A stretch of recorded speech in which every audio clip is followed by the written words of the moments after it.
Comment configurer et automatiser ces cycles de vie sur HubSpot? Donc déjà, qu'est-ce que c'est un cycle de vie? Ça va être une propriété native à HubSpot qui vous permet de référencer les différentes étapes du parcours d'achat de vos leads. Donc entre le moment où ils rentrent dans votre base de données et où ils deviennent clients. Donc comme on peut voir sur cet exemple, on a un cycle de vie très basique en 4 étapes, composé du coup de leads, donc quand un lead rentre dans votre base de clients, de votre base de données, pardon. MQL, donc lead qualifié par l'équipe marketing, qui correspond au fait que les propriétés soumises dans un formulaire par le lead correspondent aux critères d'éligibilité de votre produit ou votre service. Donc en général, on va définir ce cycle de vie grâce à des workflows d'automatisation de la qualification. J'ai fait une vidéo sur ce sujet que je vous mettrai en description si ça vous intéresse.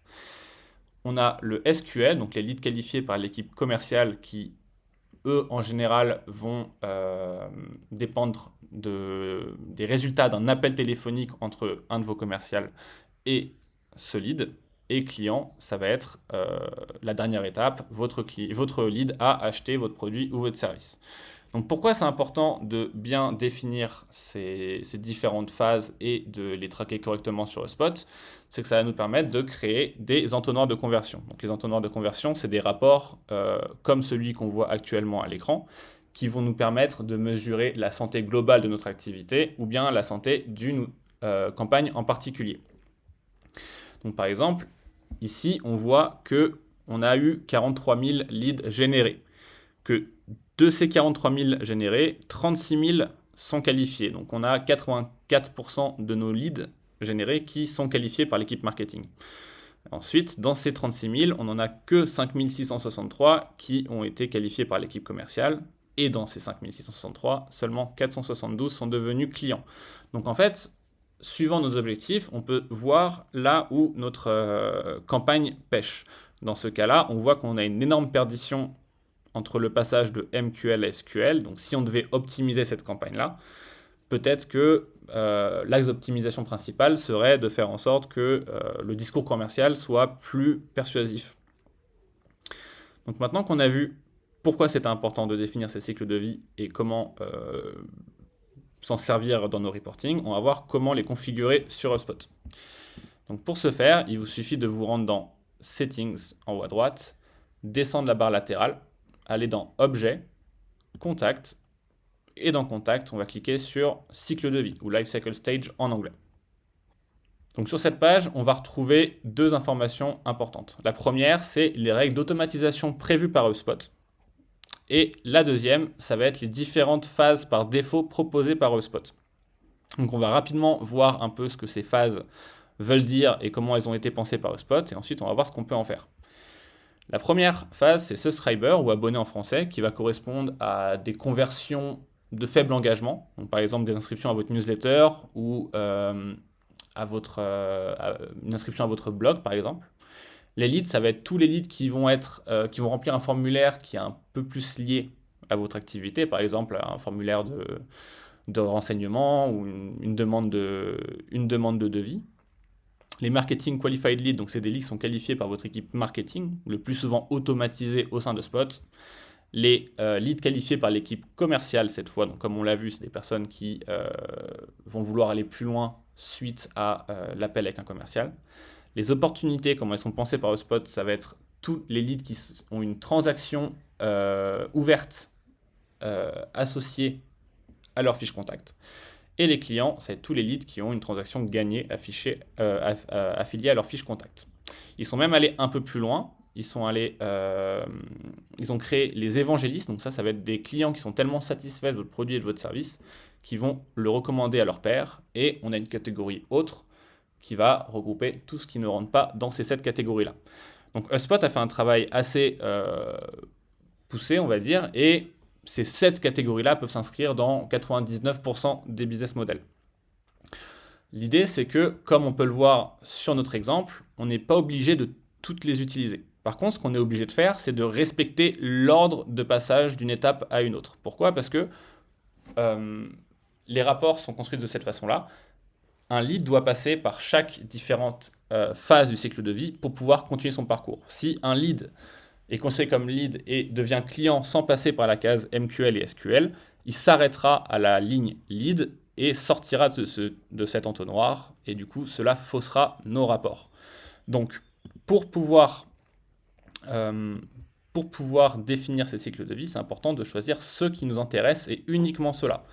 Donc dans notre cas, on avait choisi lead, MQL, SQL, client, et de respecter leur ordre. Pour bouger l'ordre, on a simplement besoin de faire du glisser-déposer et de sauvegarder.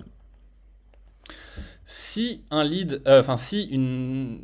vous voulez utiliser une phase du cycle de vie, mais que le nom ne vous paraît pas assez clair ou pas assez adapté à votre entreprise, vous pouvez cliquer sur éditer et modifier le nom et cliquer sur Edit Lifecycle Stage juste après. Donc, pensez bien à quelles sont les différentes phases qui font le plus de sens pour votre activité et l'ordre que vous voulez utiliser. Donc nous, pour créer l'automatisation, on va se baser sur un cycle de vie assez simple en 3 étapes. On va vouloir récolter les leads, les marketing qualified leads et les clients. Donc, qu'est-ce qui va faire que un lead devient MQL dans notre exemple? Ça va être par exemple un lead qualifié. Pour nous, ça va être un lead qui vient de France et qui est preneur de décision dans son entreprise par rapport à l'achat de notre service. Et qu'est-ce qui va faire qu'un lead devient client? C'est simplement qu'il a une transaction gagnée sur notre portail HubSpot. Donc maintenant, avant de créer les workflows, on va voir ce que HubSpot nous propose de manière native en termes d'automatisation. HubSpot nous propose d'automatiser 3 choses. La création d'un lead ou d'une entreprise, la création d'une transaction et le fait qu'une transaction soit gagnée. Donc si on a exactement ce cycle de vie considéré entre lead, opportunité et client, on n'a besoin de rien faire. Mais le plus souvent, on va vouloir intégrer ces différentes phases de qualification pour voir si nos campagnes marketing sont efficaces, sont bien ciblées et si notre nurturing fait effet.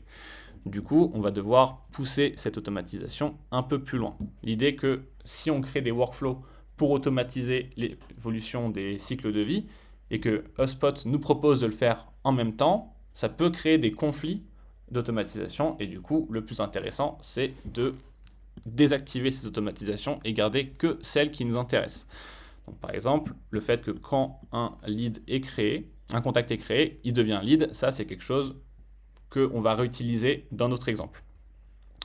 On sauvegarde et on va pouvoir passer au workflow. Dans notre cas, on va devoir créer un workflow par passage d'une phase à une autre. Donc si notre exemple c'était de lead à MQL et de MQL à client, on va avoir 2 workflows. Donc on va commencer par créer le premier. Donc on choisit toujours un lead basé sur les contacts et un workflow vide dans notre cas, que l'on va appeler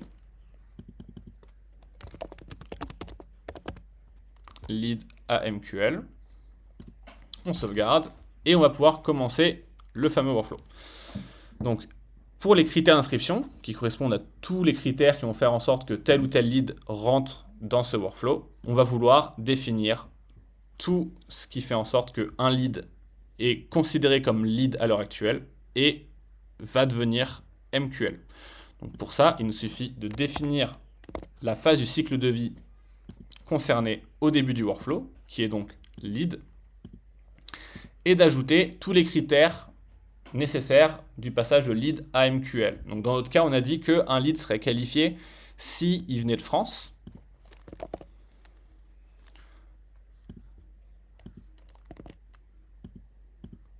Et s'il était preneur de décision dans son entreprise. Donc j'avais créé une propriété qui s'appelle Decision Maker, que je place dans mes formulaires, et on peut récupérer cette information-là. Donc techniquement, si le lead est actuellement un lead, il vient de France et il est preneur de décision, on peut sauvegarder et on peut définir ensemble en cliquant sur plus et en assignant une nouvelle valeur à une propriété. On choisit son cycle de vie et on peut donc dire qu'il est MQL. Et ça pourrait être suffisant. Le problème, c'est qu'on a vu plusieurs choses. La première chose, c'est qu'on veut qu'un lead passe par toutes les phases qu'on a définies au préalable. Donc là, en gros, on ne veut pas qu'un lead devienne client sans avoir été qualifié au préalable. Donc par exemple, dans notre exemple, si on génère un lead qui nous appelle sur notre téléphone et que on fasse une vente alors on n'a pas l'information qu'il est preneur de décision sur notre CRM, il va passer de lead à client et ça va fausser nos reporting. Donc pour ce faire, on va simplement rajouter les conditions nécessaires à devenir client avec un champ où. Donc on va répéter le fait que ce client est un lead et on a dit que pour être client, il fallait qu'il ait une transaction associée qui soit gagnée. Donc on va cliquer sur « Et », propriété de transaction, stage de propriété et gagné. Donc maintenant, on a notre workflow total, c'est-à-dire que quoi qu'il arrive, tous les leads qui sont soit qualifiés, soit clients vont passer par la case Marketing Qualified Lead. En termes de réinscription, c'est important de laisser désactiver parce que ce qu'il faut se dire, c'est que le cycle de vie, ce n'est pas une propriété qui va faire des va-et-vient avant-arrière. On veut que quand un lead passe à l'étape suivante, ce soit sa dernière étape inscrite et qu'il ne puisse pas redevenir lead pour une raison X ou Y. Donc si on laisse désactiver, on est sûr qu'un lead ne sera enrôlé qu'une seule fois et il deviendra donc Marketing Qualified Lead au minimum, quoi qu'il arrive. On les active et on peut publier. Maintenant, on va devoir créer le deuxième workflow qui sera de MQL à client. Donc, je l'ai cloné pour pouvoir garder la même structure. Ici, on va changer Marketing Qualified Lead par client parce que c'est le résultat qu'on veut dans ce workflow-là. Et ici, il nous suffit de conserver uniquement les critères de MQL à client. Donc, on peut supprimer cette partie-là et remplacer Lifecycle Stage Lead par Marketing Qualified Lead. Et hop, on a avancé. On a créé le workflow qui va déterminer le passage de MQL à client et normalement tout est bon. Cependant, si vous avez beaucoup d'automatisation sur votre spot qui joue avec ces cycles de vie, il se peut que ce ne soit pas, qu'il puisse y avoir justement des interférences entre les différents workflows. Si vous voulez vous rajouter une sécurité pour être sûr à 100% qu'un lead va bien passer par la case MQL avant de devenir client, on peut cliquer sur et rajouter ici Workflow Lead à MQL à compléter. Donc maintenant, en plus de ces critères-là, on est sûr qu'aucun lead ne va passer par ce workflow et devenir client s'il n'a pas déjà complété le lead à MQL. En termes de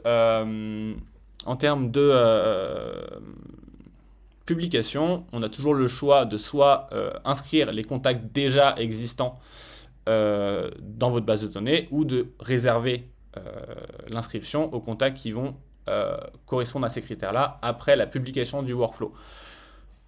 Si vous voulez redéfinir l'entièreté des cycles de vie de votre base de données, vous pouvez activer ces différents workflows-là avec ce critère d'inscription rétroactif. Cependant, les propriétés de date d'un passage à un autre vont être effacées et remises à aujourd'hui. Donc ça dépend plus de comment vous voulez organiser votre base de données et si cette date de passage d'une phase à une autre est importante pour vous. J'espère que c'était assez clair. Donc maintenant, libre à vous d'adapter ces différents workflows au nombre de phases clients que vous voulez et de définir les critères en amont. Si vous voulez découvrir d'autres tutoriels sur l'automatisation de votre portail et de votre base de données, j'ai créé une page web privée qui s'appelle la boîte à workflows et qui va recenser l'entièreté des workflows que j'ai présentés sur mes différents réseaux.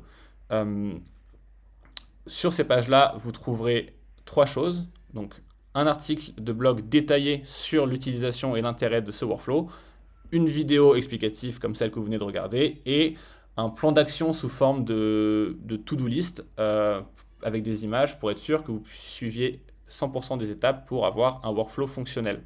Si ça vous intéresse, je mets le lien dans la description et il vous suffira juste de vous inscrire.